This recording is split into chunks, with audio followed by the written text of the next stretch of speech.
L'une des plus grosses erreurs que je vois être faite par des professionnels ou des entreprises de nos jours, c'est celle de penser que toute action, toute opération doit être automatisée. Ceci n'est pas vrai. Pour la simple raison que si une action ou une opération ne vous apporte pas de la valeur une fois qu'elle est automatisée, alors c'est une perte de temps de le faire. Alors n'acceptez pas simplement toute proposition d'automatisation dans votre entreprise parce que ça paraît cool. Parce que nous sommes en 2026 et que l'intelligence artificielle fait beaucoup de choses. Ça, c'est pas un critère. Dans cette capsule, je vous propose 3 éléments qui vous aideraient à déterminer si vous devez travailler sur une automatisation ou pas. Le premier élément déjà à prendre en considération, c'est le volume, naturellement. Ici, nous parlons simplement du nombre d'occurrences de l'action à automatiser. Si par exemple l'action à automatiser est effectuée, je ne sais pas trop, 3, 4, 5 fois par heure, par jour, par mois, il faut tenir ça en considération dans votre grille de priorisation. Le deuxième élément à prendre en considération, c'est la durée. Est-ce que cette action prend 1 heure de temps, 5 minutes, 30 minutes ou autre? Ce type de critère permet immédiatement de confirmer ce qui vous consomme plus en termes de ressources et dont vous devez considérer pour une automatisation.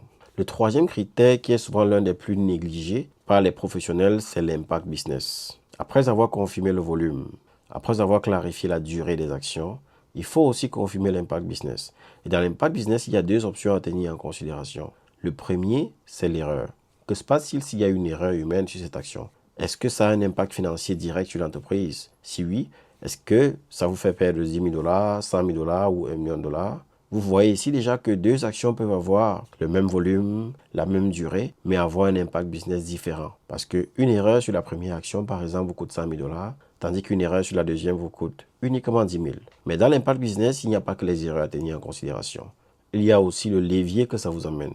Peut-être l'action 1 vous permet de bonifier votre chiffre d'affaires de 20%, tandis que l'action 2 n'a pas un gros impact sur votre chiffre d'affaires. Et là aussi, c'est bien sûr à tenir en considération. Donc, ça vous prend d'effectuer un travail supplémentaire, un travail en plus pour confirmer c'est quoi l'impact business des actions que vous voulez automatiser une fois que ça sera fait. Et après avoir clarifié cela avec une petite liste, vous êtes sûr d'avoir des éléments solides qui vous permettraient d'aller de l'avant dans vos initiatives d'automatisation.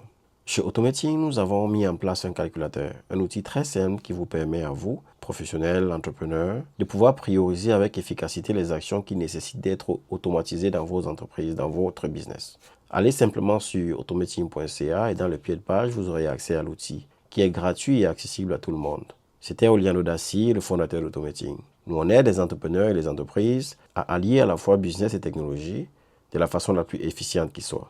Je vous remercie. Bye.